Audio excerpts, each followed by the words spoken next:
the little red line in the front lip spoiler over here. Slightly different trim with the fog lights at the bottom there. These tell you that this is the Honda Jazz. You can see the Honda badge, but it's a slightly different Honda Jazz. Welcome to the Jazz Sport, a model that was added to the range not long ago as the top model in the Jazz range. A few other items you can notice: the black mag wheels, 16 inches, a little bit lower, does make the ride a tiny bit harder than standard, but it's up to you on that.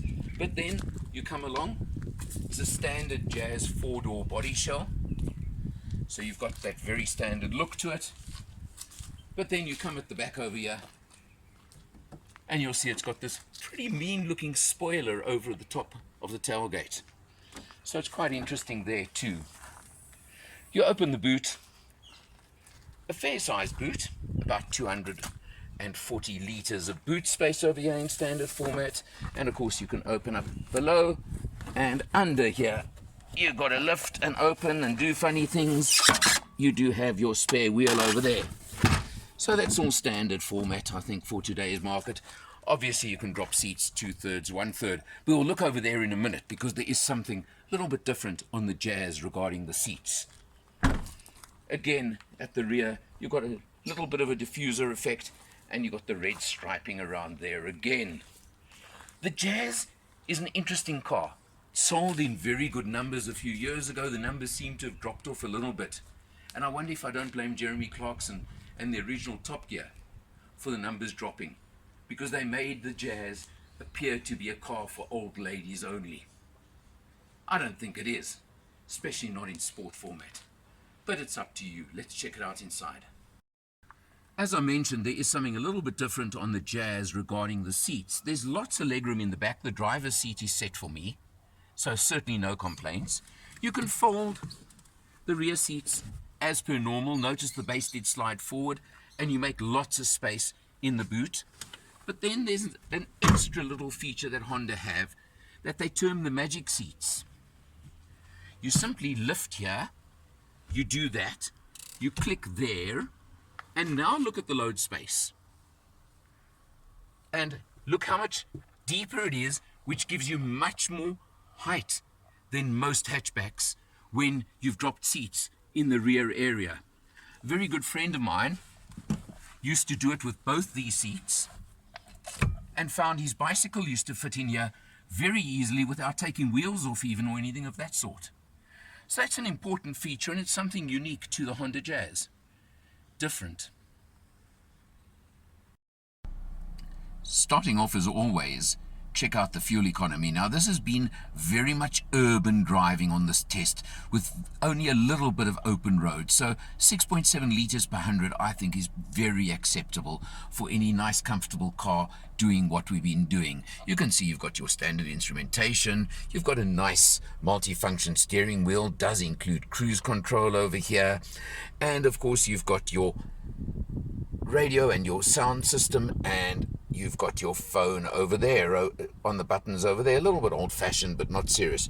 You've got interesting red stitching on the steering wheel over here, and you'll see right round the car you've got the red effect on trim on the dash and on the doors, for example. This is obviously to tell you that this is the Sport.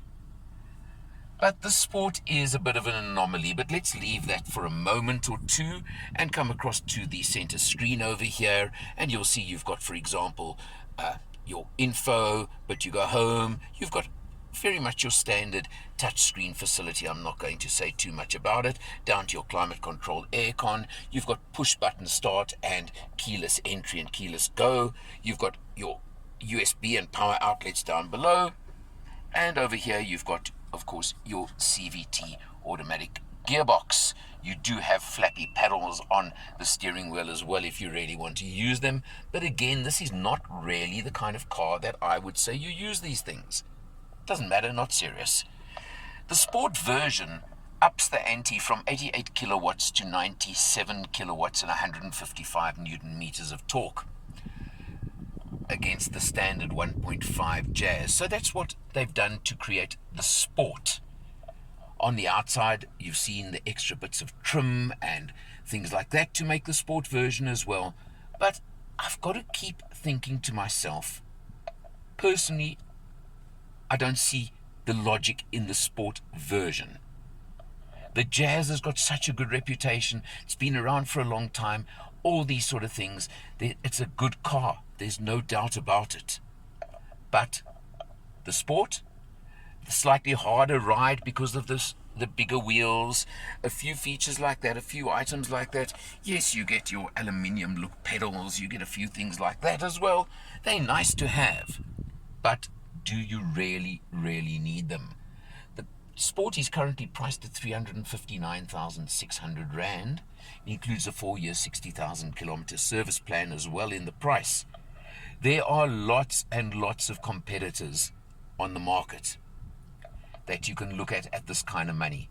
The one that jumps out, if you really want a car that says sport, of course you look at the Swift Sport, which does come in a 6-speed automatic as well, and that comes in at about the 340 mark now. It's just gone up slightly. So there would be an interesting competitor and comparison.